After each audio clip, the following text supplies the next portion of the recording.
मुझे अब साइकिल चाहिए। मेरे सारे दोस्तों के पास है, मेरे पास ही नहीं है। बेटा अब के मुझको पगार मिलने दे, मैं तुझको साइकिल दिला दूंगी। पिछले महीने भी आपने यही बोला था। सीमा के पास इसका कोई जवाब नहीं था और वह चुपचाप से रोजाना की तरह जमींदार के घर पे साफ सफाई का काम करने चली जाती है। सीमा साफ सफाई का काम करते करते मनी मन सोच रही थी कि मालकिन से पैसे मांगू या ना मांगू एडवांस में। फिर हिम्मत जुटा करके सीमा मालकिन से बोलती है, मालकिन मुझे अब की बार एडवांस में पगार दे दो, मुझे अपने बेटे को साइकिल दिलानी है। तुझे शर्म नहीं आती पैसे मांगते?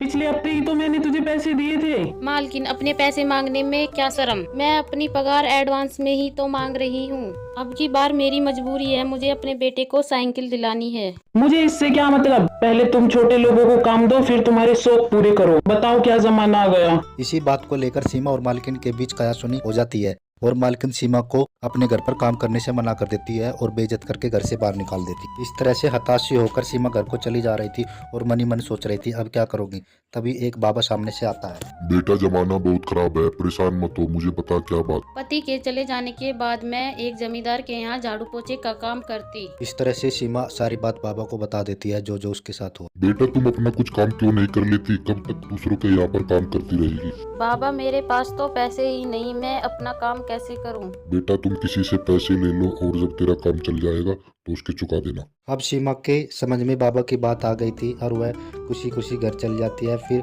गांव के ही एक सेठ के पास पैसे लेने के लिए चली जाती।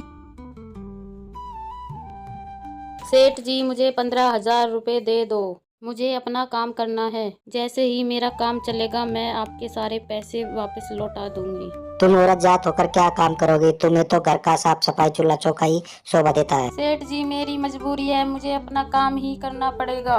तुम अपने घर के कागज ला के मुझे दे दो। यदि तुम पैसे नहीं दे पाई तो मैं घर को जब्त कर लूंगा। सीमा घर के कागज लाकर सेठ को दे देती है और सेठ से पैसे लेकर समोसे चाउमीन बेचने लगती। शुरू के कुछ दिनों में तो सीमा का काम अच्छा नहीं चलता, लेकिन कुछ दिनों बाद धीरे धीरे उसकी बिक्री अच्छी होने लगी थी उसकी मेहनत और ईमानदारी के कारण। और अब सीमा को अच्छा लग रहा था अपना काम करके, क्योंकि सीमा सेठ के 5-5 हजार करके पैसे भी लौटा देती है और गोलू को साइकिल भी दिलवा देती है। साइकिल मिलने के बाद गोलू भी अब बहुत खुश था। ये सब कुछ सही चल ही रहा था। फिर एक दिन सीमा सेठ के पास, सेठ जी मेरा हिसाब कर दो और मुझे मेरे मकान के कागज दे दो। सेठ जी रजिस्टर्ड में सीमा का हिसाब देख करके सीमा को बोलता है, ब्याज को मिलाकर के 20,000 टोटल होते हैं तुम्हारे, जिसमें सेठ जी मैंने आपको 5-5 हजार करके 15,000 रुपए दे दिए थे। एक बार देख लीजिए, शायद आप भूल गए होंगे। मैं पागल हूँ